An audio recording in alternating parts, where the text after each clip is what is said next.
بسم اللہ الرحمن الرحیم۔ صحیح بخاری حدیث نمبر 166۔ عبداللہ بن جریر نے عبداللہ بن عمر سے کہا، اے عبد الرحمن، میں نے تمہیں 4 ایسے کام کرتے ہوئے دیکھا ہے جنہیں تمہارے ساتھیوں کو کرتے ہوئے نہیں دیکھا۔ وہ کہنے لگے، اے ابن جریر، وہ کیا ہیں؟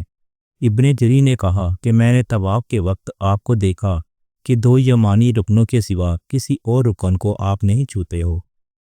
دوسری، میں نے آپ کو بستی جوتے پہنے ہوئے دیکھا،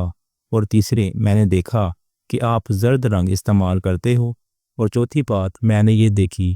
کہ جب آپ مکے میں تھے تو لوگ ذی الحج کا چاند دیکھ کر لبیک پکارنے لگتے ہیں اور حج کا احرام باندھ لیتے ہیں، اور آپ 8ویں تاریخ تک احرام نہیں باندھتے۔ حضرت عبداللہ بن عمر رضی اللہ تعالیٰ عنہما نے جواب دیا کہ دوسرے ارکان کو تو میں یوں نہیں چھوتا کہ میں نے رسول اللہ صلی اللہ علیہ وآلہ وسلم کو یمانی رکنوں کے علاوہ کسی اور رکن کو چھوتے ہوئے نہیں دیکھا، اور رہے بستی جوتے تو میں نے رسول اللہ صلی اللہ علیہ وآلہ وسلم کو ایسے جوتے پہنے ہوئے دیکھا کہ جن کے چمڑے پر بال نہیں تھے، اور آپ انہی کو پہنے وضو فرمایا کرتے تھے،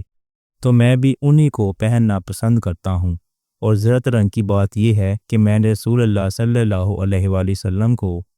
زرد رنگ رنگتے ہوئے دیکھا ہے، تو میں بھی اسی رنگ سے رنگنا پسند کرتا ہوں۔ اور احرام باندھنے کا معاملہ یہ ہے کہ میں نے رسول اللہ صلی اللہ علیہ وآلہ وسلم کو اس وقت تک احرام باندھتے ہوئے نہیں دیکھا جب تک آپ صلی اللہ علیہ وآلہ وسلم کی اونٹنی آپ کو لے کر نہ چل پڑتی۔